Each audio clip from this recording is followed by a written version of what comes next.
On Sunday, the 11th of November, at the Applebee's restaurant in Valparaiso, Indiana, Bill and I had the honor and privilege to not only dine amongst, but to also sit and talk with some of the men and women who have served and continue to serve our great nation. Many shared their stories of service with us, and a few chose to allow us to record their stories to share with you, our listeners. Here are their stories in their own words. My name's Tim Olson. I'm from the Valpo area. I served in the United States Army. I went to basic training and AIT in Fort Lewis, Washington. From there I went to Fort Benning, Georgia to NCO school. And then from there to Fort Hood, Texas, and then to Vietnam. And I actually volunteered to go to Vietnam, which most people didn't. Most people thought I was a little off. Actually, I volunteered a buddy too. So I was a sergeant when I went there, and that was in 1972. I served from 71 and 72.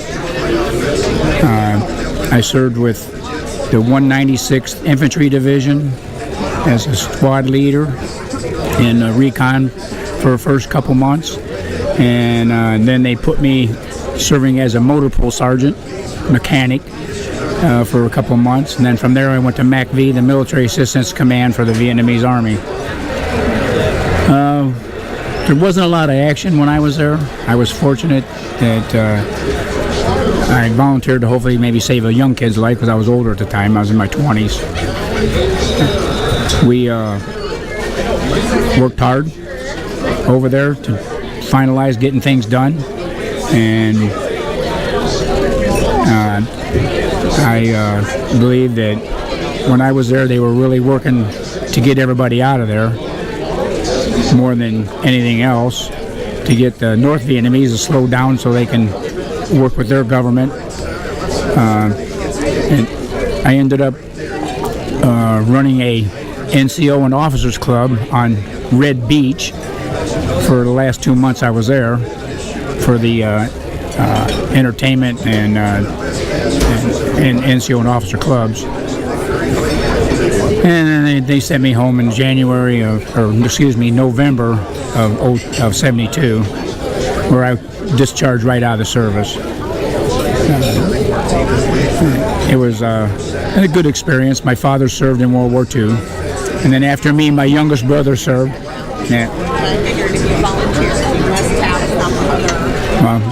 My father served in Normandy. He was a driver of a truck for supplies. I got a lot of stories out of him. Some of them were pretty funny. He was there when they were liberating, and he was taking supplies to the front at the time when he was there. And every time they took a city out of control of the Germans, it was happy times for a few days and then back to work. He told me about carrying socks inside of his clothes in the wintertime so they'd stay dry. And take a pair off, put a pair on. So I had a large family. There was 12 kids. My dad, with my mother, had 8, and she passed away when she was 33. And then my first stepmother had 2, and she was actually my aunt before she married my dad. She was married to my mom's brother. They had 2. My dad adopted those 2, and then he had 2 with my mom. So we had 12 of us, 7 boys and 5 girls. And it's really, we were fortunate. Hardly any of them. 12 kids starting from the 40s up into the middle 60s, something like that. And most of us two of them are dead now. 2 of them died. The 2 boys. That was from not taking care of yourself, like most of us don't anyway. Then I would say having that large of a family, which back then all the Catholics had large families, that's sort of gone by the wayside. Everybody can't afford large families anymore. And I had my 2 and sent my kids to college, and now I'm here. I joined the American Legion here in Valparaiso, Indiana in 2001, and ended up being a commander last year. Really great organization. I'd like to see a lot more of the veterans get involved with it. because we help a lot of the veterans that need help. We've got a few from our post that we got in our Indiana Veterans Home down in Lafayette, which is a great place for them, and they're happy. They're really happy being there. And we work hard to help that place out too. No, I grew up around East Gary, which now is Lake Station. I moved to this area when I got married to my wife. She was a Boone Grove out here on the side of town. And we got married, and we took her mom and dad's old farmhouse and rejuvenated it, and we're living out here off 100 South. Now, did any of your other siblings go into the military? My youngest brother spent 21 years. He did Kuwait, Iraq, and he was over 2 or 3 countries over there. And I think he got into some chemicals that they didn't tell him about because he's got neural problems. He's a great kid. He's married, got 2 or 3 kids. But like I said, he was we call it lifer. He was a lifer. And he did really well. He ended up being a staff sergeant. But he did Army too. All 3 of us that were in did Army. Got a couple nephews and nieces that did military. One of the nieces actually went to the Marines, and she did good. And I got a nephew that he's a member here at Post 94 too. Lives in the area. He was in the Army. But I don't think any more of them joined. I think. Sign up. Well, the biggest thing was I'm never afraid of anything. So I growing up with all the kids, and then things started getting where hanging around with guys that were wanting to get in trouble and stuff, and I told myself I got to get out of here. So I didn't know if I wanted to stay in the service for a very long time. So I went up and upped my draft, and that was when they had the lotto. And my number was like 42 or something. And I went in, and they looked at me and said, "What do you want to join for?" I said, "Well, I got a buddy that was going in. He was drafted." So I said, "Well, I'll get drafted. I'll get buddied up with him, and then go where we got to go." Well, they come out one day in basic training and said, "We're looking for truck drivers." Boy, his hand went up right now. I went, my dad told me never volunteer for anything. And he was a truck driver, all right, a shovel and a wheelbarrow. And we separated after basic because he went to something different than I did. They sent me to leadership school, and then from there to AIT, and then from there to Fort Benning, Georgia, to learn infantry and all about it. And went to school there for 13 weeks. And they told us the top guys were going to be E6s, top 5%. Well, I was already top 3 guys in studying and stuff and doing my work, me and one of my buddies.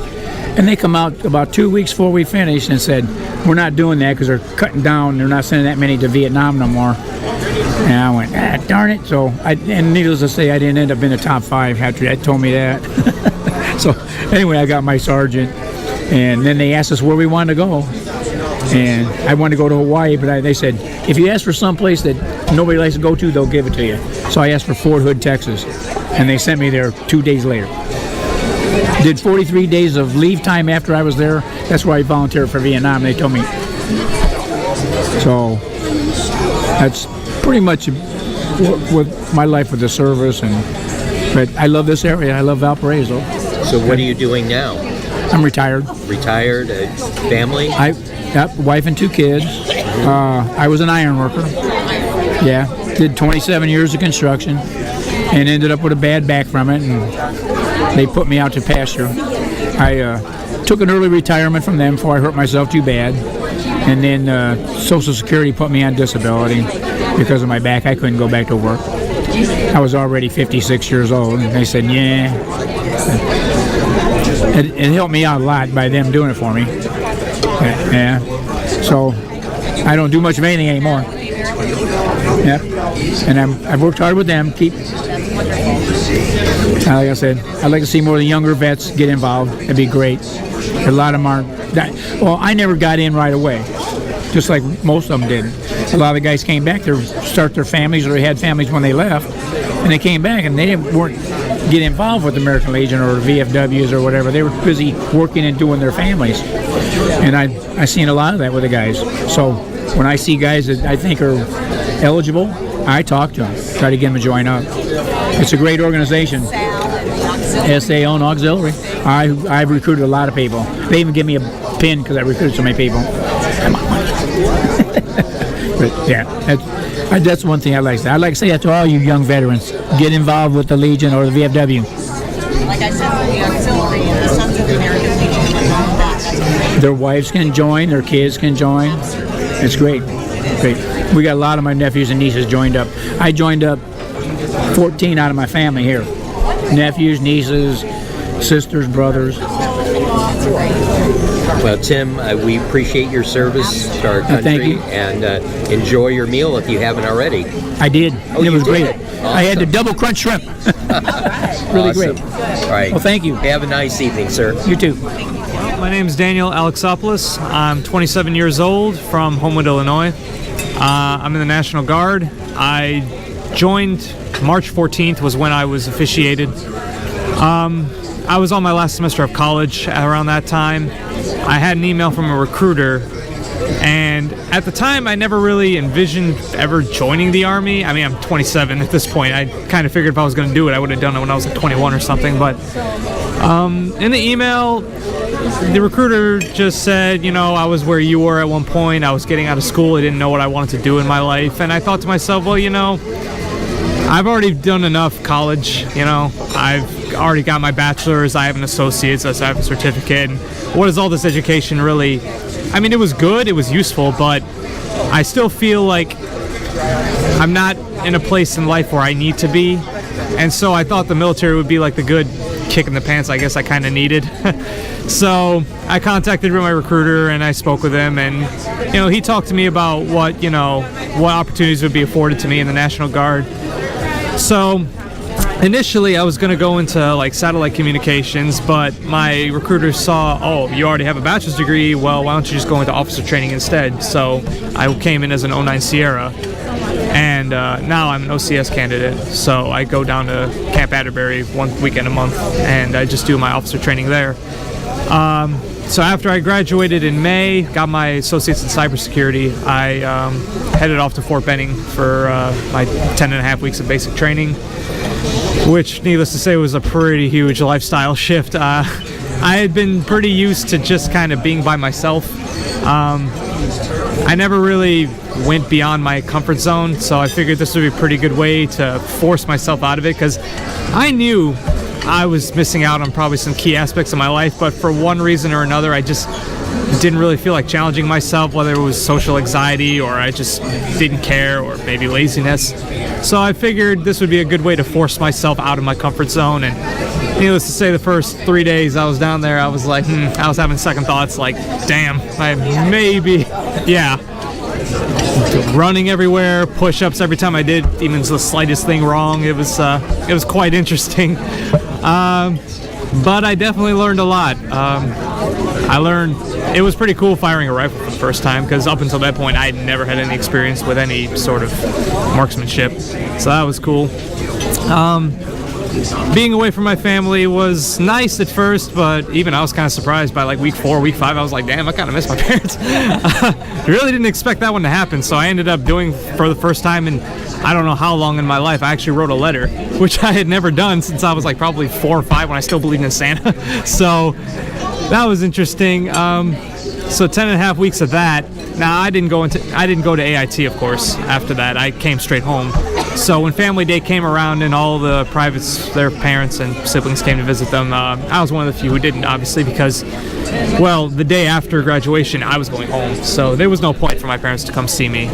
So after that, I came home. That was pretty nice, because like the first night I was back, I woke up and I was kind of confused as to why I wasn't in my barracks. I was like, where am I?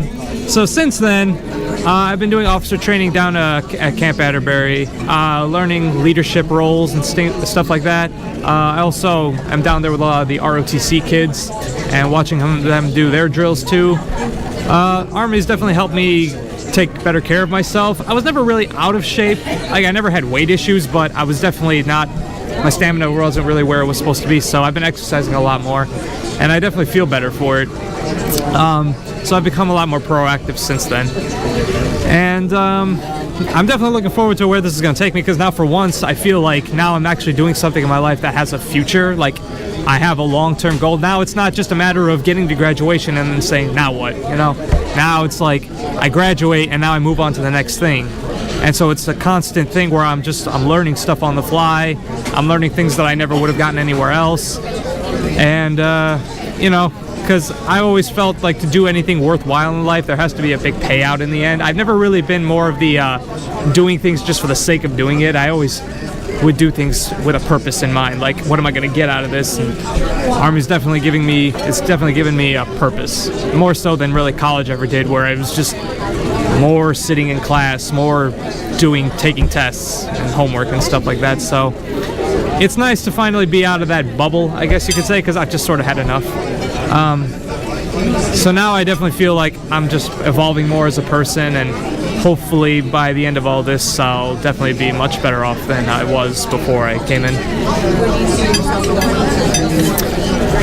Well, after OCS, by the time I get commissioned, I'm hoping maybe to go branch into like something with cybersecurity related, because I know that's a very, they need a lot of people for that.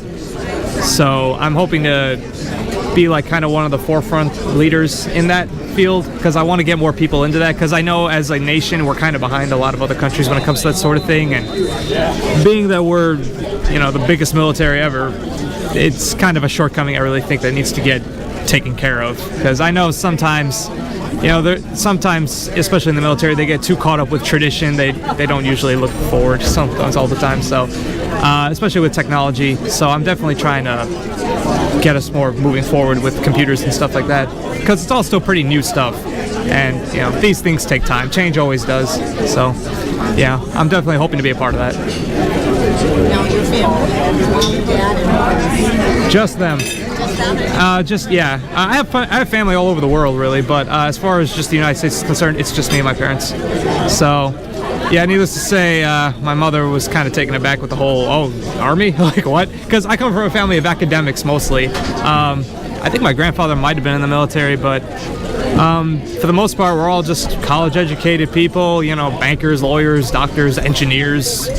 And I was initially pre-law myself, but money just wasn't there for law school. And, you know, at that point in my life, I was just thinking to myself, do I really want to do this? Is there really any job security in it? So I ended up going into networking after that. And initially I went to ITT Tech, but the school ended up shutting down. So then I ended up going to Ivy Tech here in Valpo. And I did a year and a half there, and I got my associates in cybersecurity. So after that, I just left for basics. So things have been moving pretty fast. Yeah. Well, we wish you luck in your career in the military. Thank you. And we would like to thank you for your service. Oh, well, thank you. Thank you, Dan, very much. No problem. Yeah, thank you. Hello, my name is Gary Wassman. I'm from Valparaiso, Indiana. I'm 71 years old, I'm married, and I'm retired. I joined the Army in 1967, and I joined because I had a draft notice, and I wanted to get my choices of schools. So I went in 1967, January, and I was shipped off to Fort Campbell, Kentucky, where I took my basic training. Then during basic training, they did a lot of testing, and I found out that I qualified for OCS, Officer Candidate School. So I volunteered for Officer Candidate School, and then I was accepted. After basic, I went to Fort Ord, California for my advanced infantry training, and then after advanced infantry training, I went off to Fort Benning, Georgia, where I started the OCS program. And the OCS program takes enlisted men and offers them a chance to become an officer. And at OCS is a very difficult school, and there's a very high washout rate, but I graduated along with my other classmates. We became brand new second lieutenants. After OCS, I was assigned to Fort Lewis, Washington, where I was a rifle marksmanship instructor. And that was really a great job for me, because I liked hunting, I liked shooting, and just like being in the outdoors. And so I was a rifle marksmanship instructor for about 9 months, and then I volunteered for airborne school. I went back to Fort Benning, and I became a paratrooper. And then after a leave at Christmas time of 1968, I went on home on leave, and then I got my orders to Vietnam in January of 1969. And so that was quite an experience for me. The idea that I was going to be off to Vietnam, that's what I trained for. So we drove to Chicago one really cold day, and I got on a plane, headed out to Travis Air Force Base in California. And then from Travis, another plane ride over to Vietnam. We stopped at Hawaii, we stopped at Guam, and we stopped at Okinawa. And then finally, on the final leg, we landed in Vietnam. And one thing that I'll always remember, and most Vietnam vets will say the same thing, is as soon as we landed and they opened the doors of that airplane, there was a tremendous wave of heat and a tremendous strange odor. It was like rotted jungle smell. And so I figured, well, here I am.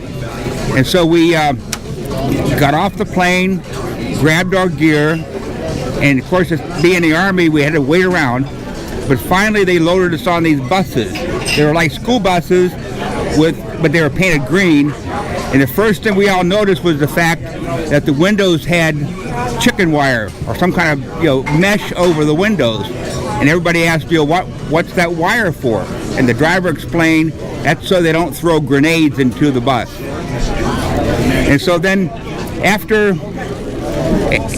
some in-crossing at Long Bend, we waited around, and I finally got my orders for the 25th Infantry Division.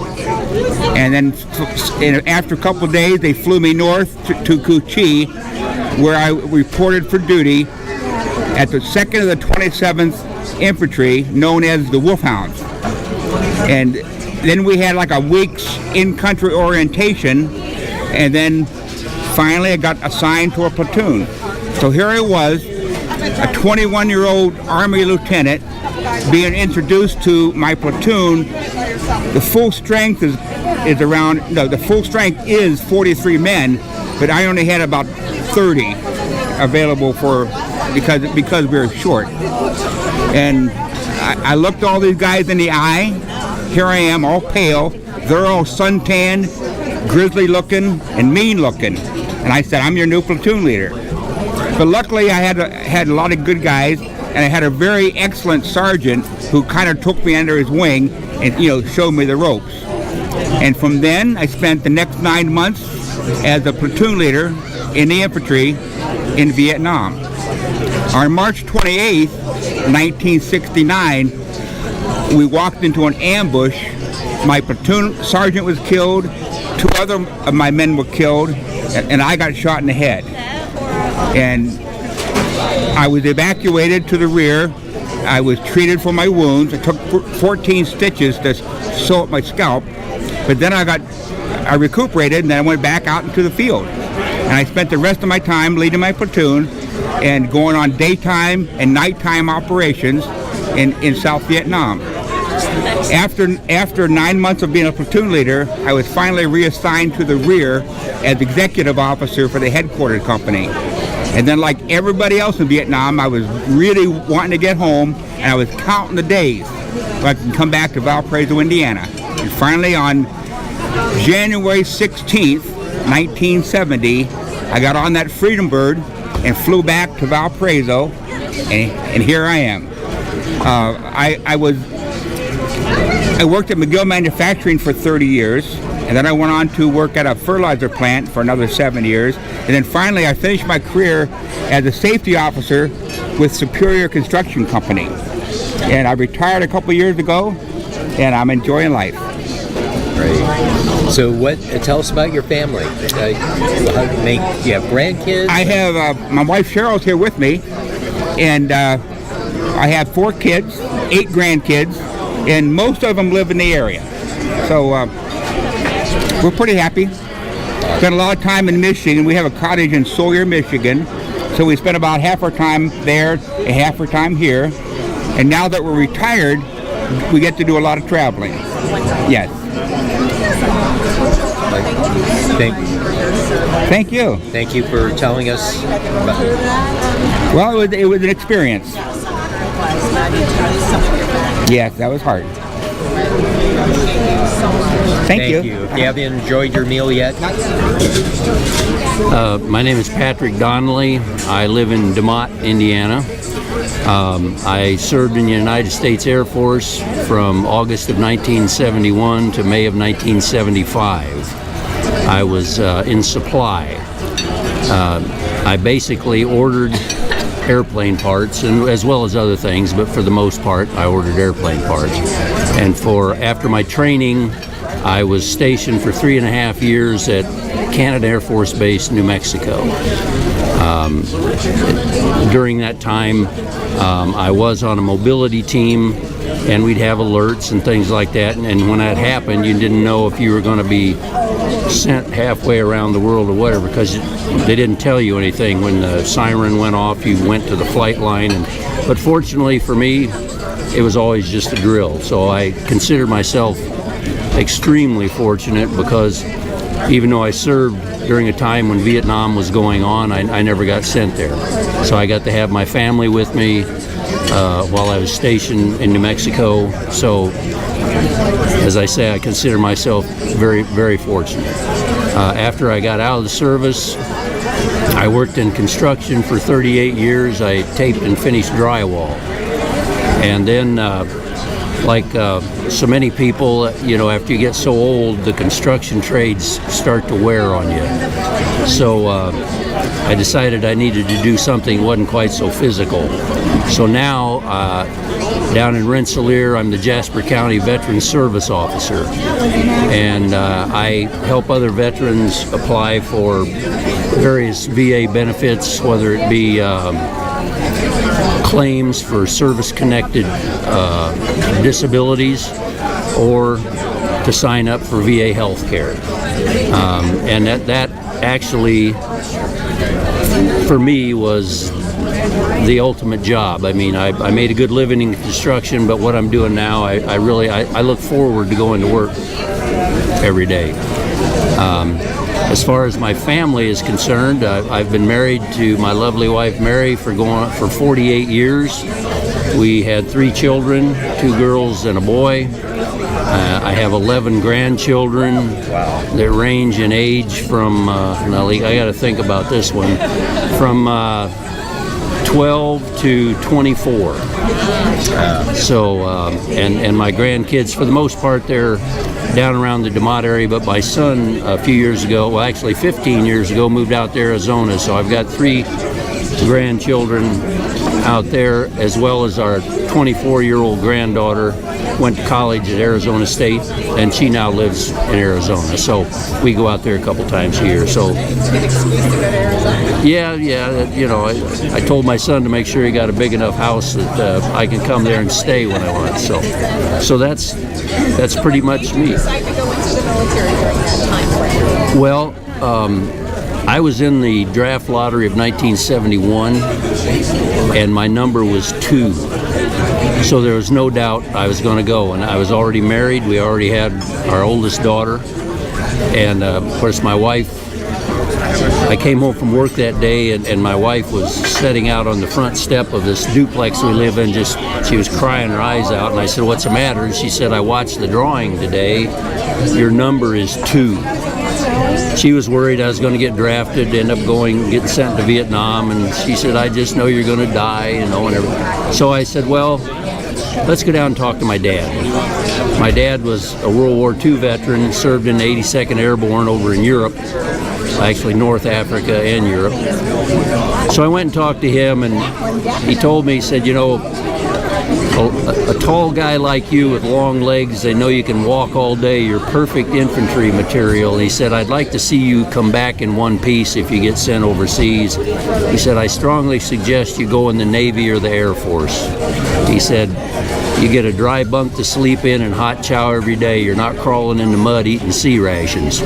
So for once in my life, I took my dad's advice, and and I joined the Air Force because I wasn't really too keen on being out in the middle of the ocean somewhere. So I joined the Air Force, and as I said, I ended up, I stayed in the States the whole time, and I tried to keep our planes flying at Cannon Air Force Base by ordering parts. So that's, so. Yeah, thank you. Well, Thank you very much. Thank you for asking me to say a few words. We're honored to have you on. So. Great thing to have 11 grandkids. Well, yeah, they're a lot of fun. And if you haven't enjoyed your meal yet, please, enjoy your meal, and it's been an honor. Well, thank you, folks, for being here and doing this. Appreciate it. Thank you. Hello, my name is Bob Michalak. That's Michalak. I was born on the north side of Chicago, but we moved to the suburbs in 1957. I grew up in Calumet City, Illinois. I went to the grade schools in the city, graduated from TF North High School. Tried college. I went for about a year and a half, and I guess maybe college wasn't my forte, so Uncle Sam thought the Army was a little bit better for me. So I was drafted in 1970, which you probably know, that was towards the end of the draft area. But I did some training in Fort Lewis, Washington, Fort Knox, Kentucky, Fort Gordon, Georgia, and then my orders were for Vietnam. I went to Vietnam for a year, and I served on a fire base with the 101st Airborne in Vietnam, in Phu Bai, and then they stood down, and I didn't have enough time in country, so they shipped me down southeast of Saigon, and I was with the Special Forces, and it was supposed to be a secret mission training Cambodians to fight their own issues back in Cambodia when it was a 12-week training program, and so I spent 1 year day to day, November 4th till November 4th, and no matter what you were doing at the time, when your day was up, they pulled you out, and that was it. So you always had a good countdown. And to this day, I don't regret a single moment I spent in the Army, although I squawked a lot. Basic training, things like that, but I don't regret a single day. I honestly thought it did me good.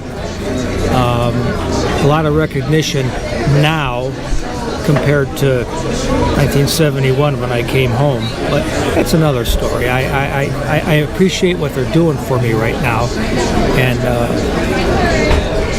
I raised my family. I worked for UPS for 39 years after I got out of the service, and that company took care of me, raised my family, raised my kids, everything. So I've got nothing to complain about. I feel very, very blessed, and that's the God's truth. I'm 67 years old, and I'm coasting right now, and I enjoy the heck out of life. Thank you. Great, thank you. Thank you for your service. I'm Dave Phillips, Lieutenant, Special Forces, drafted into the Army in 1968 with 3 kids and an ex-wife. Wanted to make the best of it, and I did. I went to what they called a shake and bake school and became an instant sergeant. Then they said, well, why don't you just go to OCS, because you're already in all this training. So I did. And then I ended up in that wonderful place called Vietnam. And like all butter bars going into combat, we were stupid. We didn't know a damn thing about fighting in a war. It gets hilarious if it wasn't so damn dangerous. My platoon that I took over in Vietnam to start with had been overrun 2 weeks before. The platoon leader had been killed and 7 other GIs died. So when I took over that team, they had an attitude. They didn't want to play anymore. Our first insertion into a combat we were attacking a hedgerow with VCs and we inserted as a company online, which meant that the companies were all strung out with helicopters, and we get off and we're in a line, and my CO told me to move my platoon up to the hedgerow. So being a nice, good, big butter bar with all that training, I jump up and I said, "Follow me." And I was 50 yards in front of the whole damn outfit with nobody around me. That's when you realize you haven't got a clue of what the hell's going on. I got into that firefight. My RTO followed me in. I saw a movement and I shot. I didn't know what the hell I was shooting at. 2 minutes later, my RTO says, "You killed him good, sir." And I had a VC a foot from my foot, and I didn't even know he was there. Like I said, butter bars are dangerous. When we got back, I turned the platoon over to my sergeant who'd been there and told him I was going to walk as a rifleman for the next 4 weeks. And I did that. He stepped on a booby trap, blew up 7 of them. None of them died, but they all were medevac. That's when I took over that platoon. I had a fairly good tour, meaning I was awarded a lot of awards and decorations. I was chastised. I was bitched at when I did my job, and I was bitched at when I didn't do my job, and it was all political. But what I'd like to talk to you about tonight, what happens to a vet after he comes home? What happens to a vet who's sick, but nobody will admit it? I got married before I went to Vietnam again, and my son was born while I was overseas. And when I got home, I must have been a mess. My wife still tells me about things I did that I'd be ashamed of today. She stuck with me for 50 years. I'm still married to her. Love of my life. But I'm lucky. I had somebody to hold my hand. In Crown Point, Indiana last week, a vet killed himself in the parking lot of the VA clinic. Nobody listened. These guys have PTSD, and you, the observer, don't have a clue. And the VA is contemptible. I have Agent Orange. Started out with diabetes, prostate cancer, lupus, and now I've got diabetic neuropathy in legs and hands. I get no treatment for that because they don't know what to do for it. My kidneys have failed because of the diabetes. The VA has taken me and they're trying to get me a transplant, but they won't put me on the list because I'm too frail. I've got too many damn things other wrong with me. Doesn't that make you laugh? I had to review 2 years ago and I was fine. Every year I get worse. I can hardly walk now, but I do have a nice scooter that the VA provided. But they just don't have good. I got great doctors, but I got terrible assistants and terrible administrators. My apnea machine failed 3 weeks ago now, and it's a special one. I've got central apnea and blockage apnea. They said they'd try to get me one within 6 weeks. 2 years ago, doctor said I'd die in my sleep if they didn't get this fixed. So it makes you kind of wonder what the hell their concern is. And I know I'm vetting, but if you have any chance at all to tell anybody about what we should fix, the Veterans Administration should be dissolved and it should be given to civilian practice. My wife has CHAMP VA. That's an insurance that they give to disabled vets. She never has trouble getting fixed. She can go to any doctor around, and it doesn't cost us a dime. Why can't the vet have that insurance? It don't make any sense at all. But other than that, I've got 3 kids. I got 10 grandkids. All all of them are college grads except the 2 14-year-olds. And all of them were at least summa cum laude, generally magna cum laude. And I'm proud as hell of them. My 3 kids are very responsible. They all have jobs and have been married over 20 years. No divorces. And I don't know why, other than her dad loved the hell out of them. So, thanks for listening to me, Ben.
Stripes and bright stars.